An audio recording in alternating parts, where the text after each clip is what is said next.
Hello friends, एक बहुत ही important topic पे आज हम बात करेंगे, द पैराडॉक्स ऑफ चॉइसेस। आप कहेंगे चॉइसेस तो अच्छी है ना? बिल्कुल, हमें हमेशा ऐसा लगता रहता है कि जितनी ज़्यादा हमारे पास चॉइस है उतनी ज़्यादा हम बेहतर चीज़ पता कर सकते हैं, जान सकते हैं, ले सकते हैं, खरीद सकते हैं। लेकिन एक्चुअली क्या आपने ऐसा महसूस किया है? मतलब मैंने बहुत अपनी लाइफ में महसूस किया है कि अब हम जब भी मॉल जाते हैं तो हम कितना भी सामान खरीद लें वो खुशी या संतुष्टि सी नहीं आती। या ऑनलाइन भी हम बहुत देर तक, कई बार तो एक बार तो अभी हाल ही में ऐसा हुआ मेरे साथ भी कि मैं शायद 100-200 रुपए का कुछ सामान खरीद रही थी, लेकिन आधा घंटे से भी ज़्यादा समय उस पे लग गया। और तब जाके मेरे मन में ये विचार आया कि क्या एक्चुअली मैंने अपने समय का सही सदुपयोग करा? क्या मैंने उसे सही यूज़ किया? और वहाँ से मेरी ये सोचने की जर्नी चालू हुई। फिर मैंने इसके बारे में पढ़ा। तो एक बैरी शॉर्ट्ज़ की एक किताब है, द पैराडॉक्स ऑफ चॉइस। वहाँ से ये कहानी समझ में आई कि जो चॉइसेस हैं वो ज़रूरी नहीं हमारे लिए अच्छी हों। क्योंकि पहली चीज़, जब हमारे पास बहुत ज़्यादा चॉइस होती है, हम बहुत ज़्यादा टाइम वेस्ट करने लगते हैं। हम हर चॉइस पे सोचने लगते हैं, चाहे वो चॉइस ज़रूरी थी या नहीं, लेकिन हम सोचने लगते हैं। जैसे हम मॉल जाते हैं, तो मॉल जाके हमारे सामने पचासों ब्रांड एकदम सामने आ जाते हैं। अब हम सोचने लगते हैं कि इस ब्रांड में क्या है, इसमें क्या फ़ायदा है, इसमें क्या नुकसान है, ये कितना सस्ता है, ये कितना महंगा है।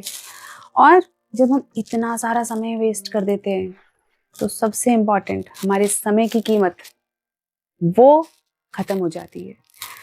हम कितना समय एक छोटी सी चीज पे, जिसके लिए शायद इतने समय की जरूरत भी नहीं थी, उतना वेस्ट कर देते हैं। दूसरी चीज जो हमारे साथ होती है, डिससैटिस्फैक्शन। एक फिनोमेना होता है कि जब हम बहुत सारी चीजें देख लेते हैं ना, तो हम किसी चीज को खरीद भी लेते हैं, तब भी हमें क्या लगने लगता है कि महंगी खरीद ली, और बार्गेनिंग कर लेते हैं। जब भी हम बार्गेनिंग वाली शॉप पे जाते हैं, ऐसा होता है ना कि हमें लगता है यार महंगा खरीद लिया, थोड़ा और कहते हैं ना, तो वो और कम कर लेता। उसी तरह से जब हम बहुत सारी चॉइसेस के साथ अपनी लाइफ में होते हैं, बहुत सारे करियर चॉइस हैं, बहुत सारे स्पाउस के लिए आपके पास अगर चॉइस हैं, पार्टनर्स के लिए चॉइस हैं, फ्रेंड्स के लिए चॉइस हैं, खाने के लिए चॉइसेस हैं, शॉपिंग के लिए चॉइसेस हैं। जितनी ज़्यादा चॉइसेस हैं उतना ज़्यादा आजकल हम डिससैटिस्फाइड हैं, क्योंकि हमें लगता है कि सब काफ़ी देखा, लेकिन फिर भी बेस्ट चीज़ पे नहीं पहुंच पाए। क्योंकि अल्टीमेटली डिसीजन तो हमें इंस्टिंक्ट पे ही लेना पड़ता है, या लिमिटेड नॉलेज से ही लेना पड़ता है। क्या हम सारी चीजें जान सकते हैं एक साथ? नहीं जान सकते। हम कितना भी चाहें, हम सारे ब्रांड, सारे प्राइजेस, सारे फीचर्स को एनालाइज एक साथ नहीं कर सकते एक सही टाइम फ्रेम में। तो जब हम कर ही नहीं सकते, तो क्या इतनी चॉइसेस पे हमें दिमाग चलाना चाहिए? क्योंकि होता क्या है कि हम कुछ भी खरीदते हैं, वो सेटिस्फैक्शन ही नहीं है। हम कपड़े खरीद रहे हैं, महंगे खरीद रहे हैं, पहले से ज्यादा महंगे कपड़े खरीद रहे हैं, लेकिन फिर भी संतुष्टि सी नहीं आ रही। क्योंकि अब लग रहा है कि यार ये वाला ब्रांड खरीद लिया, लेकिन आजकल चल तो वो वाला ब्रांड रहा है, या उसके ज्यादा बेहतर कपड़े थे, या इस साइट से खरीद लिया, उस साइट पे देखते तो शायद 10 रुपए सस्ता मिल जाता। और हमारा दिमाग, the most precious entity that we have, it is continuously occupied and it is breeding dissatisfaction. हमें असंतुष्टि का भाव लगातार बना हुआ है, क्योंकि हमें कभी भी नहीं लग रहा कि हमने सही चीज का चुनाव किया है। और जब हमें लग नहीं रहा कि सही चीज का हमने चुनाव किया है, तो तीसरी सबसे बड़ी प्रॉब्लम क्या होती है? फोमो। तो आपने नाम सुना ही होगा, fear of missing out. We start to compare ourselves with others. हमें ऐसा लगने लगता है जो दूसरे के पास है वो बेहतर है, और शायद मैं उतना बेहतर नहीं ले पाई हूँ, या कर पाई हूँ, या कर पाया हूँ। तो हम हमेशा नए प्रोडक्ट्स, नई चीजें, नए लोग ढूंढने लगते हैं, क्योंकि हमें लगता है कि शायद ऐसा कुछ फन हो रहा है जो हमने मिस कर दिया है। अक्सर अगर आप पढ़ने बैठे हो या आप काम कर रहे हो, तो आपके सामने ना, आप फेसबुक खोलोगे या कोई भी ऐसी सोशल मीडिया आप खोलोगे, तुरंत अच्छी अच्छी फोटोज वाले पोस्ट आ जाएंगे कि कोई कहीं घूमने गया है, कोई कहीं गया है, इमीडिएटली क्या होगा आपके आगे? आपको फोमो हो जाएगा कि बताओ मैं तो घूमी नहीं, मैं तो गई नहीं, है ना? हो सकता है आप कहीं और गए हो, आप कहीं और घूम कर आए हो, तब वो व्यक्ति नहीं घूमा हो, लेकिन इमीडिएटली ये सारी चीजें देख के, एक साथ इतनी सारी इंफॉर्मेशन देख के, इतनी सारी जाने की जगह देख के आपको लगने लगता है कि मैं तो यहाँ भी नहीं गई, वहां भी नहीं गया, मैंने तो ये भी नहीं किया. Immediately fear of missing out. And when we live our life in this continuous dissatisfaction, there is a thing known as decision fatigue. हम अपने दिन में पूरे जो कोर्स ऑफ डे है उसमें इतने सारे इररिलेवेंट डिसीजंस ले लेके अपने आप को इतना थका लेते हैं कि जब असली डिसीजन लेने की बारी आती है, वो चीजें जहां हमारे डिसीजन की जरूरत है, जैसे हमारी करियर चॉइस, जैसे हमारा लाइफ पार्टनर की चॉइस, या फिर जो हमारे लिए करियर चॉइसेस हैं जहाँ पे हमें स्ट्रैटेजिक करियर या डील्स के लिए फाइनल करना है, या हमें पढ़ने बैठना है, उसके लिए हमें विल पावर चाहिए, उसके लिए हमें एक चॉइस करनी है.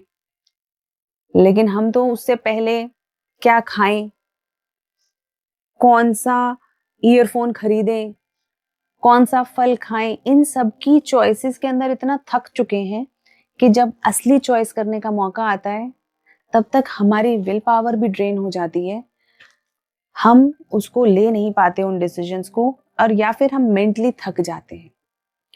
आप देखेंगे कि आजकल की जो ज्यादातर थकावट है हम सबके साथ, मैं ये नहीं कह रही हूँ आपके साथ सिर्फ, मैं अपने लिए बहुत इम्प्रूवमेंट की कोशिश कर रही हूँ, मैं भी लगातार इम्प्रूव कर रही हूँ, अपना पढ़ती हूँ, ज्ञान बढ़ाती हूँ, इम्प्रूव करने की कोशिश करती हूँ जहाँ मुझे ऐसा लगता है कि इस चीज़ में इम्प्रूवमेंट की ज़रूरत है. और जब भी मुझे मौका लगता है तो मैं कोशिश करती हूँ कि मैं आपके साथ शेयर भी करूँ.